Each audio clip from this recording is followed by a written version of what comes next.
2021 সালে বাতিল হওয়া সুবিধা চালুর দাবিতে সারা দেশে ট্রেন চলাচল বন্ধ করেছে রানিং স্টাফরা। চরম ভোগান্তিতে যাত্রীরা।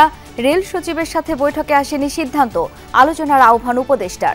তাহলে এরা টিকিট বিক্রি করলো কেন? আসলে একটা অরাজকতার দেশে বাস করতেছে। এই মাইলেজ এবং আনুতোষিক হিসাব যদি আমরা না পাই, রানিং স্টাফ হিসেবে রেলওয়ে অঙ্গনে কেউ চাকরি করবে না। আসুক, আলোচনা করুক, তারপরে আমরা এরপরে আবার দরকার হলে আবার আমরা অর্থ বিভাগে যাব। আগে টিকিট কাটা যাত্রীদের বিকল্প হিসেবে বিআরটিসি বাসে গন্তব্যে পৌঁছানোর চেষ্টা। সায়েদাবাদ সহ অন্যান্য টার্মিনালে বেড়েছে চাপ। তারা ট্রেনের টিকিট অলরেডি অনলাইনে কাটা, তাহলে আপনারা আমাদের বিআরটিসি সার্ভিসটা নেন। যেতে পারবো না ট্রেনে, এটা আমাদের আগে থেকে মেসেজ দেওয়া উচিত ছিল। মেসেজ দিলে এই ভোগান্তিটা অন্তত 100% না হলেও 50% লোকের কম হতো। রামপুরায় ছাদের কার্নিশে ঝুলে থাকা তরুণকে গুলি করা এএসআই চঞ্চল কারাগারে। আন্দোলনকারীদের মুখ চেপে ধরা ইন্সপেক্টর আরশাদকেও জেলে পাঠালেন ট্রাইব্যুনাল। সোমবার সংঘর্ষের জন্য দায়ীদের বিরুদ্ধে ব্যবস্থা নেওয়ার আশ্বাসে 7 কলেজের শিক্ষার্থীদের কর্মসূচি প্রত্যাহার। বিশ্ববিদ্যালয়ের মতো আলাদা কর্তৃপক্ষ গঠনের উদ্যোগ। যেহেতু এই সমস্যাটা নিরসন হওয়া অতি জরুরি, সেখানে যত দ্রুত সম্ভব এই 7 কলেজকে নিয়ে ওই কাঠামোতে গিয়ে একটা ওই পর্যন্ত পৌঁছে যাওয়া। নেতাকর্মীদের জনগণের পাশে থাকার আহ্বান তারেক রহমানের। বললেন, জনবিচ্ছিন্ন হলে 5 আগস্টের পরিণতি হবে।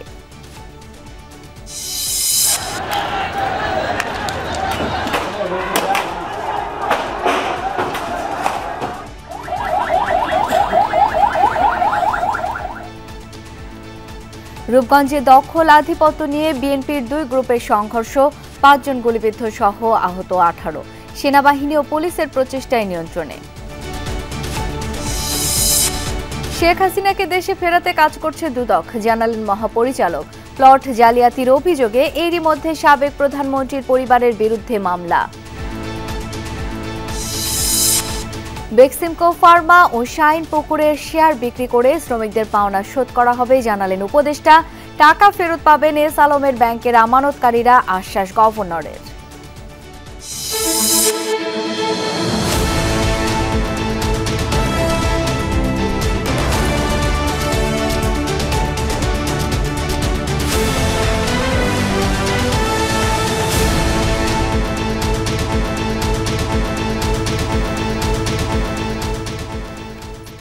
আমন্ত্রণ সন্ধ্যার বাংলাদেশে, সঙ্গে আছি আমি শাওন দত্ত। এতক্ষণ শিরোনাম দেখছিলেন। 2021 সালের বন্ধ হওয়া সুবিধা পুনরায় চালুর দাবিতে সারা দেশে রেল যোগাযোগ বন্ধ। রানিং স্টাফদের কর্মবিরতির কারণে দেখা দিয়েছে অচলাবস্থা। গেল মধ্যরাত থেকেই ট্রেন চলাচল বন্ধের ঘোষণায় বিপাকে সব রুটের যাত্রীরা। রেল উপদেষ্টা মোহাম্মদ ফাউজুল কবির খান জানান, আন্দোলনকারীদের মূল দাবিগুলো পূরণ করা হয়েছে, বাদবাকি দাবির বিষয়ে আলোচনা হতে পারে। নীলসাগর এক্সপ্রেসে মঙ্গলবার ভোরেই বাড়ির উদ্দেশ্যে রওনা দেওয়ার কথা আলী হোসেনের। সময় মতো স্টেশনেও পৌঁছান। প্ল্যাটফর্মে ট্রেন থাকলেও ছাড়েনি সেটি।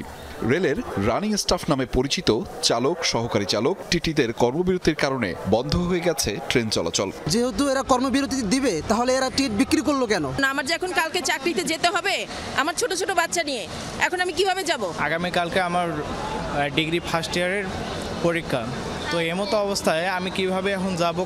কমলাপুর স্টেশন থেকে মধ্যরাতের পর ছাড়েনি কোনো ট্রেন। এতে ভোগান্তিতে পড়েন অসংখ্য যাত্রী। স্টেশন ম্যানেজার জানালেন, ফেরত দেয়া হচ্ছে টিকিটের অর্থ। যার মতো কোনো প্রসেস নেই। অনেক ভোরবেলা আইছি, সকালবেলা 6টা 46 আমার ট্রেন ছিল। আমি এখানে আসার পরে জানতে পারলাম যে আমার ট্রেন যাবে না। কেন তারা আগে আমাদেরকে জানিতে পারলো না? আমাদের টিকিট আছে, টিকিটে তো কাউন্টারে বলছে ফেরত দিতেছে না, কাউন্টারে তো কোনো লোক নেই। বিকল্পভাবে বাসে যাওয়ার জন্য চেষ্টা করতেছি, কিন্তু তারা আমাদেরকে টাকাও রিটার্ন দিচ্ছে না। অনলাইনে টিকিট অনলাইনে এবং কাউন্টার টিকিট কাউন্টারে ফেরত দেওয়ার প্রসিডিওর। ট্রেনগুলো যাওয়ার বিষয়ে কোনো সিদ্ধান্ত না থাকায় আমরা টিকিটগুলো রিফান্ডের ব্যবস্থা নিচ্ছি। মূল বেতনের সঙ্গে অ্যালাউন্স যোগ করে পেনশন দেয়া এবং আনুতোষিক সুবিধা দেওয়ার দাবি করে আসছিলেন রানিং স্টাফরা। তবে 2021 সালের 3 নভেম্বর এই সুবিধা সীমিত করে অর্থ মন্ত্রণালয়। সমস্যা সমাধানে কমলাপুরে আন্দোলনকারীদের সঙ্গে বৈঠক করেন রেল কর্মকর্তারা, কিন্তু এতেও কোনো সমঝোতা না হওয়ায় কর্মবিরতিতে যায় রেলওয়ে রানিং স্টাফ ও শ্রমিক কর্মচারী ইউনিয়ন। আন্দোলনের মুখে ট্রেন চলাচল বন্ধ হওয়ার 10 ঘন্টা পর কমলাপুর স্টেশনে আসেন রেল উপদেষ্টা। এখানে এসেই পড়েন যাত্রীদের তোপের মুখে। আমি বাসে জার্নি করতে কষ্ট হয়। ওনারা আসুন, আমরা গতকালকেও বলেছি আসুক, আলোচনা করুক, তারপরে আমরা এরপরে আবার দরকার হলে আবার আমরা অর্থ বিভাগে যাব। এদিকে সচিবালয়ে অর্থ উপদেষ্টা ডক্টর সালেউদ্দিন আহমেদ জানিয়েছেন, রেলের রানিং স্টাফদের যৌক্তিক দাবি পূরণ করা হয়েছে, এর বাইরে দাবি পূরণ সম্ভব নয়। আমরা যতটুকু আমাদের সম্পদের সেটা আমরা বলেছি, অন্যরা সংস্থা আমরা যে বই দিয়েছি আমরা দিয়েছি। এতে মোটামুটি আমার মনে হয় এটা যুক্তি ছিল এবং আমরা দিয়েছি সুবিধা। এখন যদি তারা বলে আরও সবগুলো একসাথে দিতে হবে, তা আপনারা বুঝতে পারেন অর্থের সংকুলন তো আমার করতে হবে। 2021 সালে বন্ধ হওয়া মাইলেজ সিস্টেমে বেতন ভাতা পুনরায় চালুর দাবিতে কর্মবিরতি পালন করছে রেলওয়ের রানিং স্টাফরা। ফলে তৈরি হয়েছে যাত্রী দুর্ভোগ, একই সাথে রেল চলাচলে রয়েছে অচল অবস্থা। সেটি নিরসনে দফায় দফায় বৈঠক হলেও তার সুরাহা এখন পর্যন্ত মেলেনি। তবে সেটির সুরাহা কখন মিলবে এবং সেই সমাধান হলে যাত্রী দুর্ভোগ কখন লাঘব হবে, সেটি এখন বড় প্রশ্ন। আহমেদ রেজা, যমুনা নিউজ, ঢাকা। এ পর্যায়ে একটু যেতে চাই কমলাপুর রেল স্টেশনে, সেখানে রয়েছেন সহকর্মী রেদওয়ান আহমেদ। রেদওয়ান, মধ্যরাত থেকেই তো ট্রেন চলাচল বন্ধ, সার্বিক অবস্থা সম্পর্কে আর কি তথ্য রয়েছে আপনার কাছে জানাবেন আমাদের।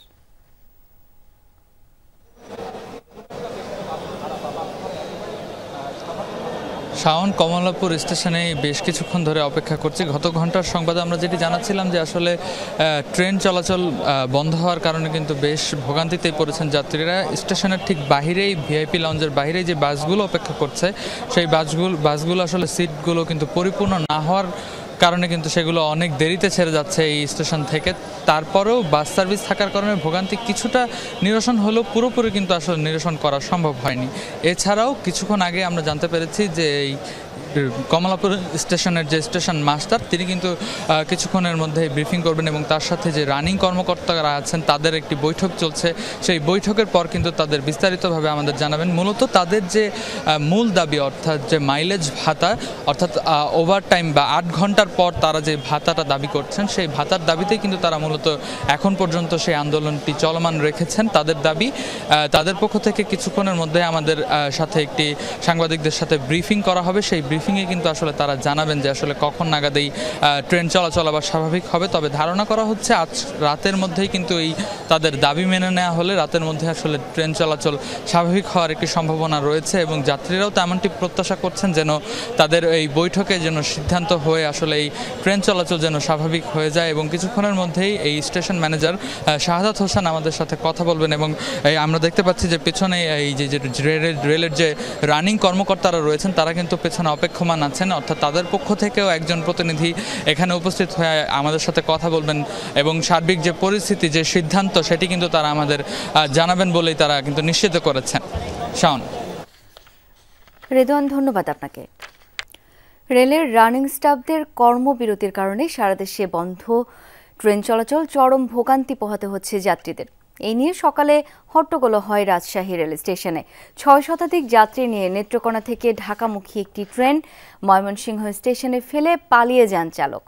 এদিকে রেল চলাচল বন্ধ থাকায় বাড়তি চাপ পড়েছে বাসে। এই সুযোগে কোথাও কোথাও বাড়তি ভাড়া আদায়ের অভিযোগ উঠেছে। রেলের রানিং স্টাফদের কর্মবিরতির খবর জানা ছিল না অনেকের। কেউ আবার যথারীতি টিকিট পেয়ে চলে আসেন স্টেশনে, কিন্তু ট্রেন না পেয়ে ক্ষোভে ফেটে পড়েন যাত্রীরা। রেলের এক কর্মচারীকে মারধর আর টিটিইর রুমে ভাঙচুর চালানো হয়। পরে সেনাবাহিনী পরিস্থিতি নিয়ন্ত্রণে আনে। অনেকের টিকিটের টাকা তাৎক্ষণিক ফেরত দেয়া হয়। দাবি আদায়ের নামে সাধারণ মানুষকে জিম্মি করার প্রতিবাদ জানান যাত্রীরা।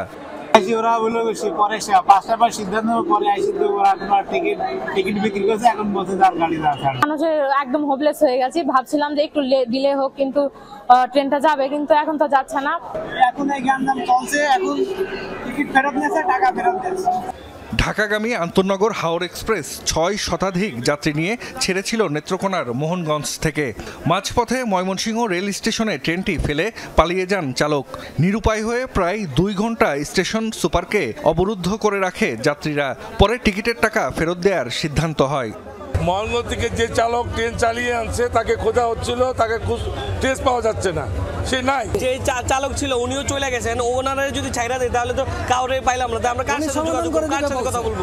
রেল চলাচল বন্ধের নিশ্চিত খবর জানা না থাকায় দেশের বিভিন্ন স্টেশনে সকালে যাত্রীদের ভিড় দেখা যায়। ট্রেনের যাত্রা বাতিলের কারণে দুর্ভোগে পড়েন তারা। ভেঙে ভেঙে রওনা হন গন্তব্যে। কক্সবাজারে হোটেল বুকিং দেওয়া, চিটাগাঙ্গে হোটেল বুকিং দেওয়া। এখন এই যে ফ্যামিলি নিয়ে আমরা এত বড় ফ্যামিলি নিয়ে ২০ জনের মতো আসছি, আপনি বলেন কত বড় ভোগান্তি। এটা একটা ভোগান্তি, এটা তো আমরা আসলে একটা অরাজকতার দেশে বাস করতেছি। দাবি আদায় না হওয়া পর্যন্ত আন্দোলন চালিয়ে যাওয়ার ঘোষণা রেলের রানিং স্টাফদের। অর্থ মন্ত্রণালয়ের পরিপত্রটা যদি বাতিল করে আমাদের পূর্বের ন্যায় অধিকারটা ফিরিয়ে দেয়, আমরা আমাদের অবস্থান থেকে সরে যাব এবং যার যার কর্মে আমরা ফিরে যাব। ট্রেনের যাত্রীদের বাড়তি চাপ পড়ে দূরপাল্লার বাসে। এই সুযোগে কোথাও কোথাও বাড়তি ভাড়া আদায়ের অভিযোগ উঠেছে।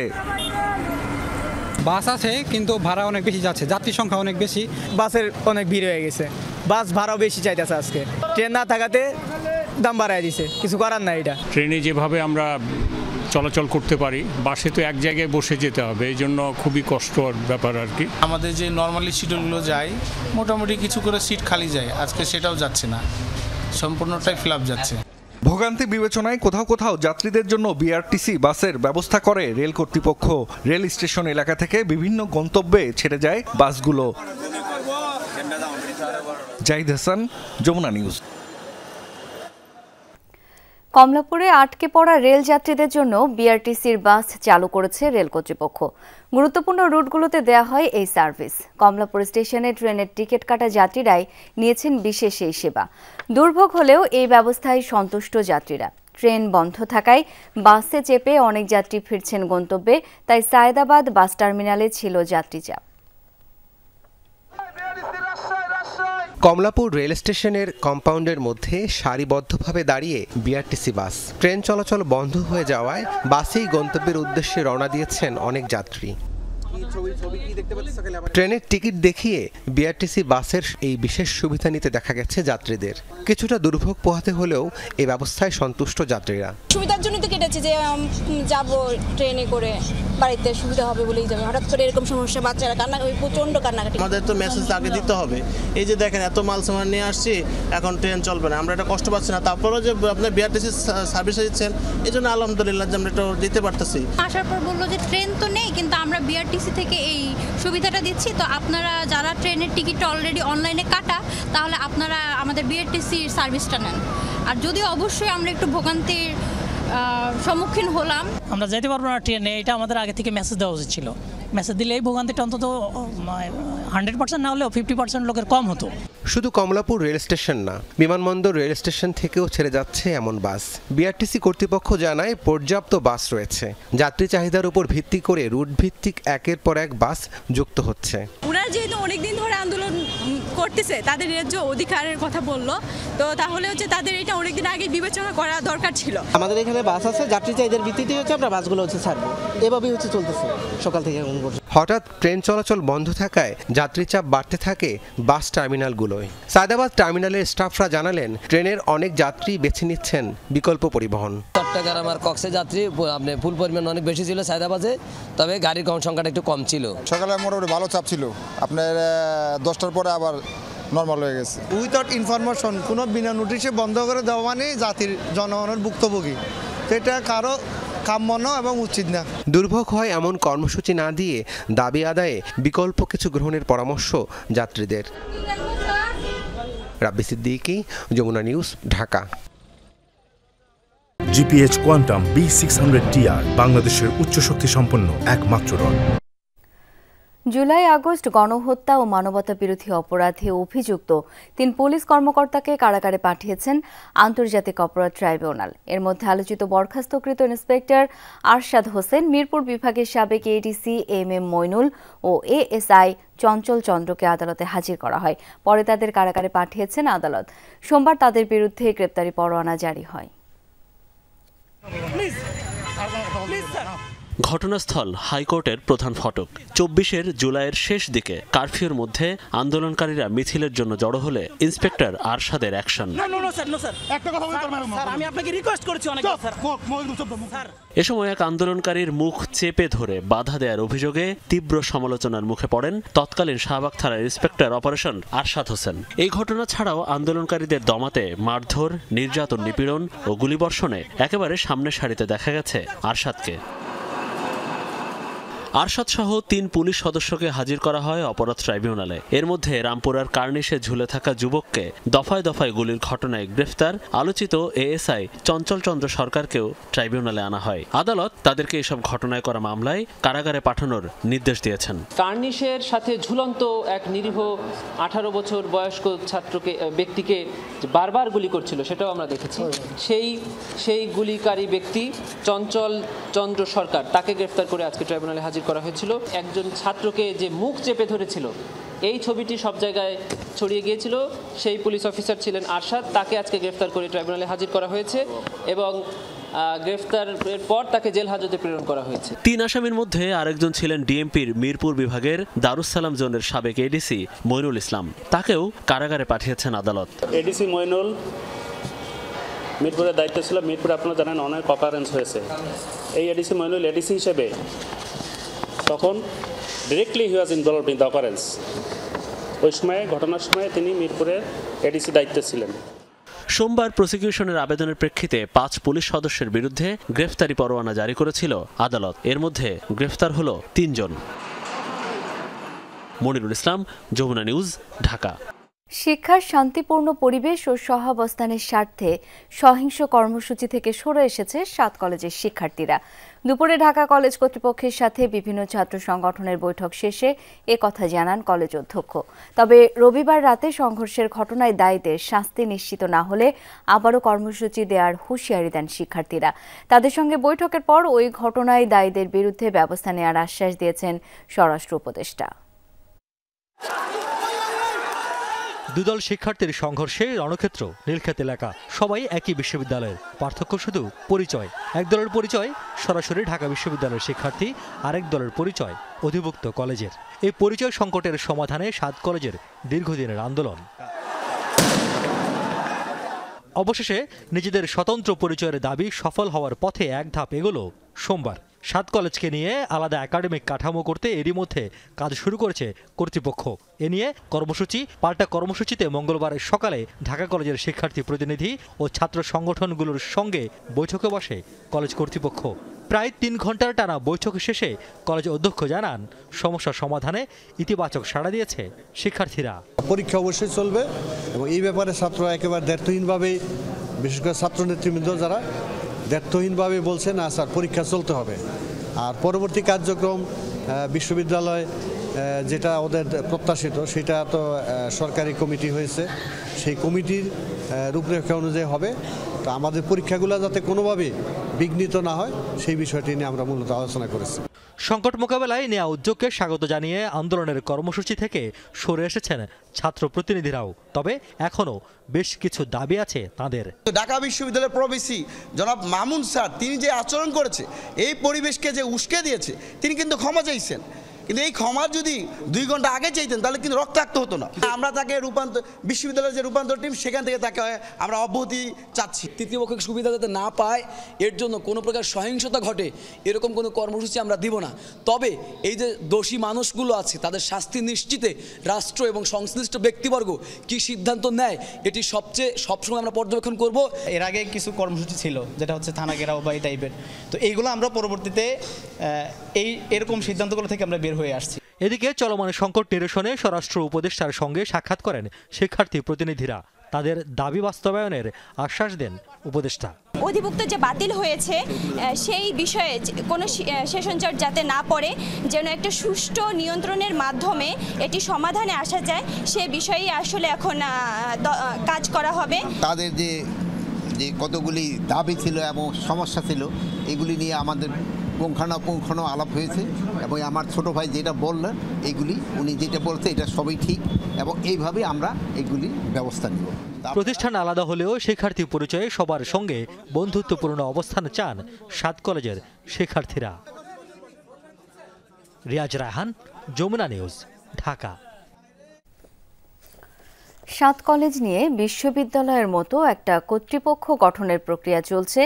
নতুন একটি মডেল দাঁড় করানো হতে পারে জানিয়েছেন শিক্ষা উপদেষ্টা ওয়াহিদ উদ্দিন মাহমুদ। বলেন, ৭ কলেজকে ঢাকা বিশ্ববিদ্যালয়ের অধীনে আনাটাই একটা ভুল সিদ্ধান্ত ছিল। হঠাৎ সেই সিদ্ধান্ত থেকে বের হওয়ায় দেখা দিয়েছে নতুন জটিলতা।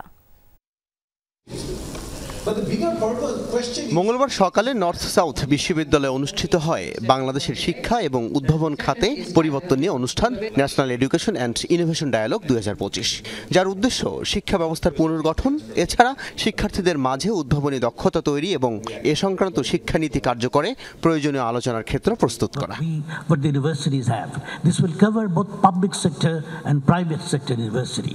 অনুষ্ঠানে শিক্ষাবিদ, নীতি নির্ধারক, উদ্যোক্তা ও ব্যবসায়ী প্রতিনিধিরা দেশের শিক্ষা এবং উদ্ভাবনের ভবিষ্যৎ নিয়ে কথা বলেন। But we cannot do it just because of the flexibility and also the barriers that government has imposed.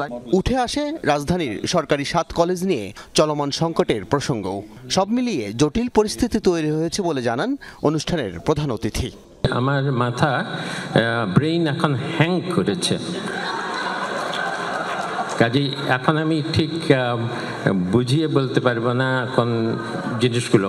পরে সাংবাদিকদের প্রশ্নের জবাবে শিক্ষা উপদেষ্টা অধ্যাপক ওয়াহিদ উদ্দিন মাহমুদ বলেন, এই কলেজগুলো নিয়ে আলাদা বিশ্ববিদ্যালয় করা জটিল, কারণ উচ্চ মাধ্যমিকের শিক্ষার্থীরাও লেখাপড়া করে এখানে, আবার শিক্ষকরাও শিক্ষা ক্যাডারের। এই কলেজগুলোকে সমন্বিত করে একটা কাঠামোয় এনে একটা নতুন বিশ্ববিদ্যালয় করতে গেলে এটা তো অন্যান্য বিশ্ববিদ্যালয়কে নকল করে হবে না, এটার একটা নতুন মডেল তৈরি করতে হবে, সেটার জন্যই তো কাজ করা হচ্ছে। আমরা চেষ্টা করছিলাম, যেহেতু এই সমস্যাটা নিরসন হওয়া অতি জরুরি, সেখানে যত দ্রুত সম্ভব এই ৭ কলেজকে নিয়ে ওই কাঠামোতে গিয়ে একটা ওই পর্যন্ত পৌঁছে যাওয়া। শিক্ষা উপদেষ্টা জানান, ৭ কলেজের বিষয়ে ঢাকা বিশ্ববিদ্যালয় যে সিদ্ধান্ত নিয়েছে সে ব্যাপারে তাকে অবগত করা হয়নি। এই শিক্ষাবর্ষ থেকেই শিক্ষার্থী ভর্তি বাতিল করে বাড়ানো হয়েছে জটিলতা। এখন সবাই মিলে সমাধান করতে হবে এই জটিল পরিস্থিতি। তাদেরকে এই বছর থেকেই আর ভর্তি করা হবে না, এটার জন্য আমি প্রস্তুত ছিলাম না। আল আমিন হক অহন, যমুনা নিউজ, ঢাকা। একদম ফ্রেশ বিশ্বমানের প্রযুক্তির সকল সুবিধা নিয়ে ভালো থাকুন আপনিও। কঙ্কা। কোনো দল বা রাজনৈতিক ব্যক্তি জনবিচ্ছিন্ন বা জনগণের বিরুদ্ধে গেলে পরিণতি কি হয় তার প্রমাণ ৫ আগস্ট। এমন সতর্ক বার্তা দিয়ে বিএনপির ভারপ্রাপ্ত চেয়ারম্যান তারেক রহমান নেতাকর্মীদের জনগণের পাশে থাকার আহ্বান জানান। বলেন, যে পর্যায়ের নেতা বা কর্মী হোক, অন্যায় বা খারাপ কাজ করলে তাদের সাথে সম্পর্ক রাখবে না বিএনপি। তারেক রহমান বলেন, কোনো সরকারের পক্ষে সব সমস্যা একসাথে সমাধান সম্ভব নয়। আমরা শুধু দেখেই ছেড়ে দিই। রাষ্ট্র মেরামতে বিএনপি ঘোষণা করে ৩১ দফা। কি আছে সেই সংস্কার প্রস্তাবনায়? কতটা জানেন দলের নেতাকর্মী থেকে সাধারণ মানুষ? সেই ভাবনায় দলের তৃণমূলের নেতাকর্মীদের প্রশিক্ষিত করতে ধারাবাহিকভাবে কর্মশালার আয়োজন করছে বিএনপি। লক্ষ্য, সাধারণ মানুষের কাছে স্বাস্থ্য, শিক্ষা, আইন ও রাষ্ট্র পরিচালনার নীতি উন্মুক্ত করা। বিভাগের পর কর্মশালা হচ্ছে এখন জেলা পর্যায়ে। মঙ্গলবার অংশ নেন বাগেরহাট, খুলনা, সাতক্ষীরা বিএনপির নানান স্তরের নেতাকর্মীরা। এই কষ্টটাকে যদি আমরা সঠিকভাবে কষ্টের মূল্যায়ন করি। বিএনপির ভারপ্রাপ্ত চেয়ারম্যান বলেন, মানুষ বিএনপির উপর আস্থা রাখছে, কিন্তু সেই বিশ্বাস যারা নষ্ট করতে চায় তাদের কোনো ছাড় নয়। দলকে স্বার্থপর হতেই হবে। কোনো ব্যক্তির কারণে, কোনো নেতার কারণে, কোনো কর্মীর কারণে যদি মানুষের আস্থা নষ্ট হয়, তাকে আমরা ওন করতে পারবো না। বিকজ আমরা বহু ঝড় ঝঞ্ঝার ভিতর দিয়ে আজ এখানে এসে দাঁড়িয়েছি। নিজের স্বার্থ নিয়ে এমন কিছু করবে যেটা দলের স্বার্থকে আঘাত করবে, ক্ষতিগ্রস্ত করবে, তাকে আমাদের পক্ষে টানা সম্ভব না। জনগণের সঙ্গে থাকুন, জনগণকে সঙ্গে রাখুন, জনগণের সাথে থাকুন, জনগণকে সাথে রাখুন। বলেন, মানুষের ভাবনা সুষ্ঠু নির্বাচন হলে বিএনপি রাষ্ট্র ক্ষমতায় যাবে, কিন্তু কেউ জনগণ থেকে দূরে চলে গেলে তার পরিণতি হবে ৫ আগস্টের মতো।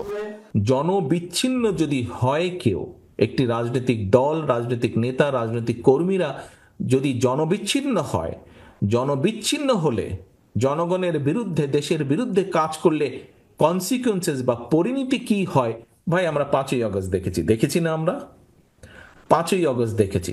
5ই আগস্ট থেকে অনেক কিছু আমাদের শেখার আছে, 5ই আগস্ট থেকে অনেক কিছু আমাদের বোঝার আছে। আগামীকাল যশোর, ঝিনাইদহ ও নড়াইল জেলায় হবে বিএনপির 31 দফা নিয়ে কর্মশালা। একজন মানুষ হওয়ার যে কাঠিন্য। আরিফিন শাকিল, যমুনা নিউজ। এলাকায় আধিপত্য বিস্তার ও দখল নিয়ে ব্যাপক সংঘর্ষ হয়েছে নারায়ণগঞ্জের রূপগঞ্জে। সংঘাতে জড়ায় বিএনপি ও সহযোগী সংগঠনের দুই পক্ষ। সংঘর্ষে 5 জন গুলিবিদ্ধ সহ আহত হন অন্তত 18 জন। পুলিশ ও সেনাবাহিনী পরিস্থিতি নিয়ন্ত্রণে আনে। আধিপত্য বিস্তার ও একটি আড়তের দখল নিয়ে রূপগঞ্জের সাউঘাট এলাকায় দুপক্ষের মধ্যে উত্তেজনা চলছিল। এর জের ধরে বাধে সংঘর্ষ, রণক্ষেত্র পুরো এলাকা। স্থানীয়রা জানায় সাউঘাট এলাকায় 10 বছরের চুক্তিতে মুজিবুর রহমানকে একটি আড়ত ভাড়া দিলেও সেটি 3 বছরের মাথায় দখলে নেয়ার চেষ্টা করছেন জমির মালিক সেলিম প্রধান ওরফে ডন সেলিম। তার পক্ষে অবস্থান নেয় জেলা ছাত্র দলের একটি অংশ, অন্যদিকে উপজেলা বিএনপি ও সহযোগী সংগঠনের আরেকটি পক্ষ অবস্থান নেয় মুজিবরের পক্ষে। সেলিমের লোকজন আড়ত দখল নিতে গেলে শুরু হয় সংঘর্ষ। সংঘাতের জন্য একে অন্যকে দুষছে দুপক্ষ। সেলিম ভাইয়ের আড়ত যে আপনারা জানবেন হাইকোর্টের মধ্যে ওনাকে এটা দিয়েছে, এই আড়তের মধ্যে অনেক চাঁদাবাজি করে ওরা। তো আমরা এই চাঁদার জন্য বলছি এখানে কোনো চাঁদাবাজি হবে না, এগুলো আমরা না করাতে এই জন্য আমাদের উপরে ক্ষিপ্ত হয়ে এইভাবে আক্রমণগুলো করছে। উপর থেকে গুলি করতেছে, ককলেট বিস্ফোরণ করতেছে। আসলে এই সেলিম প্রধান হইতেছে আপনার আওয়ামী লীগের কিছু সম্রাট ছিল। এ সময় পুড়িয়ে দেওয়া হয় একটি গাড়ি সহ অন্তত 10টি মোটরসাইকেল। গুলি ও ককটেল বিস্ফোরণে আতঙ্ক ছড়ায় এলাকায়। 5 জন গুলিবিদ্ধ সহ আহত হন 18 জন। পরে পুলিশ ও সেনাবাহিনী পরিস্থিতি নিয়ন্ত্রণে আনে।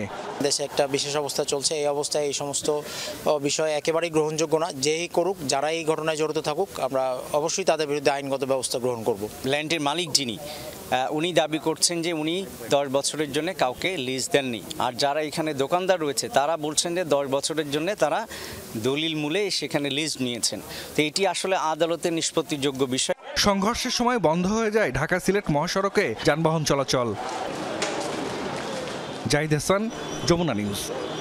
দেশের প্রচলিত আইনে শেখ হাসিনাকে ফিরে আনা সম্ভব বলে জানিয়েছেন দুর্নীতি দমন কমিশনের মহাপরিচালক আক্তার হোসেন। জানান তাকে ফেরাতে কাজ চলছে। এছাড়া ইসলামী ব্যাংক থেকে 800 কোটি টাকা আত্মসাতের অভিযোগে এস আলমের ছেলে সহ 52 জনের বিরুদ্ধে মামলা করেছে সংস্থাটি। ঢাকার স্বয়ংক্রিয় ট্রাফিক ব্যবস্থার নামে 38 কোটি টাকা ক্ষতি সাধনের সাথে জড়িতদের খুঁজতে ঢাকা দক্ষিণ সিটি কর্পোরেশনের অভিযানে চালিয়েছে দুদক। 5 আগস্ট গণঅভ্যুত্থানে ভারতে পালিয়ে যান সাবেক প্রধানমন্ত্রী শেখ হাসিনা। এরপর থেকেই শেখ হাসিনা ও তার পরিবারের সদস্যদের বিরুদ্ধে দুর্নীতি ও অনিয়মের তথ্য উঠে আসে। এরই মধ্যে অনুসন্ধান শেষে প্লট জালিয়াতির অভিযোগে শেখ হাসিনা, শেখ রেহানা ও তাদের সন্তানদের বিরুদ্ধে মামলা করেছে দুদক। এক ব্রিফিংয়ে দুদক জানায় শেখ হাসিনাকে ফেরাতে কাজ করছে সংস্থাটি। সরকার এবং বিভিন্ন আইন প্রয়োগকারী সংস্থা সহ দুর্নীতি দমন কমিশন এ বিষয়ে কাজ করছেন। আমাদের এই সংক্রান্তে গঠিত তদন্ত দল কাজ করছেন। সুতরাং আইন অনুযায়ী সবকিছুই বিবেচনা করা হবে এবং সেই ধরনেরই প্রচেষ্টা অব্যাহত আছে।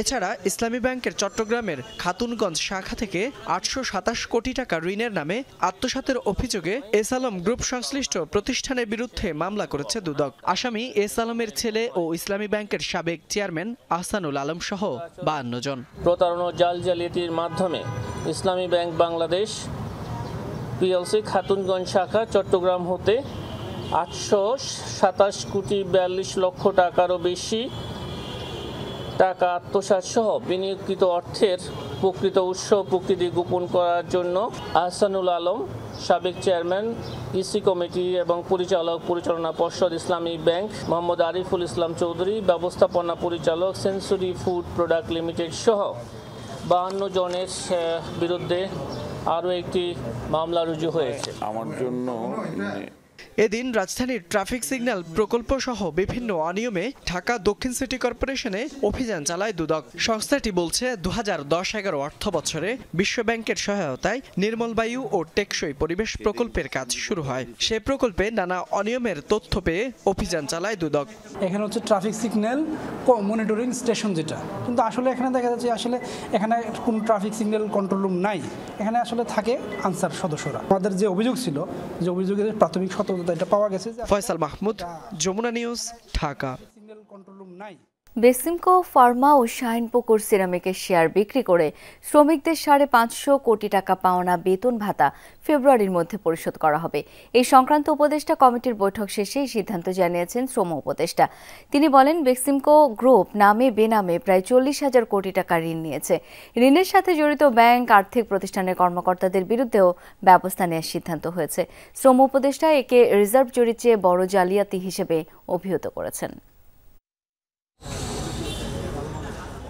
আওয়ামী লীগ সরকারের পতনের পর গ্রেফতার হয়ে কারাগারে বেক্সিমকো গ্রুপের কর্ণধার সালমান এফ রহমান সন্তানরাও পলাতক। এ অবস্থায় বেরিয়ে আসছে গ্রুপটির ঋণ জালিয়াতি সহ নানা দুর্নীতির তথ্য। বেক্সিমকো গ্রুপ নামে বেনামে ঋণ নিয়েছে প্রায় 40,000 কোটি টাকা। এ সংক্রান্ত উপদেষ্টা কমিটির তথ্য অনুযায়ী এর মধ্যে 13টি ব্যাংক ও আর্থিক প্রতিষ্ঠান থেকে নেওয়া হয়েছে 28,544 কোটি টাকা, আর বাকি 12,000 কোটি টাকা ঋণ নেওয়া হয়েছে অস্তিত্ববিহীন 12 প্রতিষ্ঠানের নামে। এসব ঋণের সাথে জড়িত ব্যাংক ও আর্থিক প্রতিষ্ঠানের কর্মকর্তাদের বিরুদ্ধে তদন্ত করে ব্যবস্থা নেওয়ার সিদ্ধান্ত নিয়েছে উপদেষ্টা কমিটি। 40,000+ কোটি টাকা ঋণ রয়েছে এবং এই সমস্ত ঋণ ব্যাড ঋণ কিনা সেটা এখন ব্যাংকে আমরা জিজ্ঞেস করব। ব্যাংকে আমাদের প্রায় $1 বিলিয়ন চুরি হয়েছিল, তার সাথে বড় কেলেঙ্কারি। ইনকোয়ারি হবে ফেব্রুয়ারির মধ্যে। যারা যারা এর মধ্যে ইনভলভ কাউকে ছাড়া হবে না, নোবডি উইল বি লেফট। বেক্সিমকোর শিল্প কারখানায় বেতন ভাতা নিয়ে সরকার পতনের পর থেকেই চলছে শ্রম অসন্তোষ। ঘটেছে ভাঙচুর ও অগ্নিসংযোগের ঘটনাও। শ্রমিকদের 550 কোটি টাকা পাওনা মেটাতে গ্রুপের 2টি প্রতিষ্ঠানের শেয়ার বিক্রি করার সিদ্ধান্ত নিয়েছে উপদেষ্টা কমিটি। বেক্সিমকোর লে অফকৃত কোম্পানিগুলো বন্ধ করা হবে। আগামী রবিবার বিএসইসি মানে security and exchange commission, FID এবং সংশ্লিষ্ট ব্যাংক সহ সভা করে বেক্সিমকো ফার্মা ও শাহিনপুকুরের বন্ধকৃত শেয়ার বিক্রির বিষয়ে প্রয়োজনীয় ব্যবস্থা গ্রহণ করবে। এটা পাওনা হবে সব শ্রমিকদের। শ্রম মন্ত্রণালয় জানিয়েছে, সরকারের পক্ষ থেকে এরই মধ্যে বেক্সিমকোর শ্রমিকদের 3 মাসের বেতন ও সুদমুক্ত ঋণ সহ 223 কোটি টাকা দেয়া হয়েছে। বন্ধ করা হবে গ্রুপটির লে অফ করা সব প্রতিষ্ঠানও। আলমগীর স্বপন, যমুনা নিউজ, ঢাকা। 10 বছর আগে সতর্ক করা হয়েছিল, তারপরও একটু বেশি লাভের আশায় এস আলমের ব্যাংকে টাকা রাখে মানুষ। এখন সংকট তৈরি হয়েছে, তবে আমানত ফিরিয়ে দেওয়া হবে বলে আশ্বস্ত করেছেন Bangladesh bank governor doctor Ahsan H Mansur. বলেন, টাকা অথবা বন্ড যে কোনো এক মাধ্যমে আমানত পাবে গ্রাহক, এজন্য সময় দরকার। এমআর এর কর্মশালায় তিনি জানান, শহরের দারিদ্র্য নিরসনে এনজিওগুলোকে কাজ করতে হবে। পিছিয়ে পড়া প্রান্তিক জনগোষ্ঠীর আর্থিক সহায়তায় দেশব্যাপী কাজ করছে ক্ষুদ্র ঋণ সংস্থা। সহজ শর্তে দেয়া হচ্ছে ঋণ, খেলাপির হারও তুলনামূলক কম। সকালে রাজধানীর সিডাব মিলনায়তনে ক্ষুদ্র অর্থায়ন খাত নিয়ে কর্মশালার আয়োজন করে নিয়ন্ত্রক সংস্থা মাইক্রো ক্রেডিট রেগুলেটরি অথরিটি বা এমআরএ। বলা হয়, অর্থনীতিতে এই খাতের প্রভাব কতটুকু তা খতিয়ে দেখা দরকার। প্রশ্ন তোলা হয়, ঋণের অর্থের ব্যবহার কোথায় হচ্ছে। অলিগোপলি সৃষ্টি হচ্ছে নাকি? প্রচুর অ্যাসেট কিন্তু মাইক্রো ফাইন্যান্স প্রতিষ্ঠানগুলোর আছে আনপ্রোডাক্টিভ, একদম অ্যাবসলিউটলি আনপ্রোডাক্টিভ। আপনাদের আছে এমএফএস এর আবার তার যে বেনিফিশিয়ারি তাদেরও ডাটাবেস থাকা দরকার। শহরের দরিদ্র মানুষদের জন্য এনজিও খাতকে এগিয়ে আসার আহ্বান জানিয়েছেন বাংলাদেশ ব্যাংক গভর্নর। বলেন, গ্রামের তুলনায় এখন শহরে দারিদ্র্য হার বেশি। You need to also refocus on urban poverty, urban credit and urban housing issues. এগুলো কিন্তু মাইক্রো ক্রেডিটের মধ্যে আসতে পারে। মাইক্রো ক্রেডিট এখন আর রুরাল ওই ফোকাস থেকে আমাদেরকে বের হয়ে আসতে হবে। তদারকি ছাড়াই চলছে সমবায় খাত। গভর্নর মনে করেন, লাইসেন্স দেওয়া হচ্ছে কিন্তু কাজের জবাবদিহিতা নেই। জানান, গ্রামীণ ব্যাংক একটি ইনসিডেন্স, এখনকার প্রেক্ষাপটে এই ব্যাংকের প্রয়োজন ছিল না। গ্রামীণ ব্যাংক যে স্পেশাল রেগুলেশনে হয়েছে, যেটা হওয়া এখন আর দরকার ছিল না। ওটা তো ওয়ান অফ এ কাইন্ড, একসময় একটা ব্যাংক হয়ে গেছিল। ওটাকে নিয়ে সরকার কী করবে সেটা সরকার ভাবতে পারে, but that's N outlier and that's N one example one incidence আমি বলবো, হিস্টোরিক্যাল ইনসিডেন্স। দুর্বল ব্যাংক থেকে অর্থ পাওয়ার অনিশ্চয়তা নিয়ে উদ্বেগ জানায় উপস্থিত অনেকেই। গভর্নর বলেন আমানতকারীদের উদ্ধার করা হবে, তবে সময় লাগবে। আমি ব্যক্তিগতভাবে 10 বছর আগে থেকে বলতেছিলাম যে ইসলামের ব্যাংকে আপনারা টাকা রাখবেন না, আপনারা রাখছেন, এখন রাখার পর এখন ধরা খেয়েছেন, 2% ইন্টারেস্ট বেশি দিচ্ছে, এখন ধরা খেয়ে গেছে। এখন আপনাদেরকে উদ্ধার আমরা করব, কিন্তু এখনই পারা যাবে না। পাবেন আইদার টাকা পান বা বন্ড পান বা কিছু একটা পাবেন। গেল অর্থ বছরে ক্ষুদ্র অর্থায়ন খাত থেকে বিতরণ করা হয়েছে 30 লাখ কোটি টাকা। সনদপ্রাপ্ত 724টি প্রতিষ্ঠান 26,000-এর বেশি শাখার মাধ্যমে প্রান্তিক জনগোষ্ঠীকে দিচ্ছে আর্থিক সেবা। এই 1000 প্রতিষ্ঠান রাখার কোনো যৌক্তিকতা নাই। রিমন রহমান, যমুনা নিউজ, ঢাকা। হুমকি ধামকি উপেক্ষা করে দেশ বিনির্মাণে ছাত্র জনতাকে ঐক্যবদ্ধ থাকার আহ্বান জানিয়েছেন জাতীয় নাগরিক কমিটির মুখপাত্র সার্জিস আলম। বিকেলে ঢাকার নবাবগঞ্জে পথসভায় তিনি বলেন, আগামীর দিনগুলোতে হুমকি ধামকি আরও বাড়তে পারে। ভয় না পেয়ে সত্য ন্যায় প্রতিষ্ঠায় ঐক্যবদ্ধ থাকতে হবে সবাইকে। সাবেক সংসদ সদস্য সালমান এফ রহমান এলাকায় নদী ভাঙন রোধের কথা বলে হাজার হাজার কোটি টাকা পাচার করেছেন বলে অভিযোগ করেন সার্জিস। পরে দোহারে শীতবস্ত্র বিতরণ ও শ্রমজীবীদের সাথে আলোচনা সভা করেন তিনি। এর আগে কেরানীগঞ্জে আরেক পথসভায় সার্জিস বলেন, চাঁদাবাজি ও প্লট বাণিজ্য এখন চলছেই।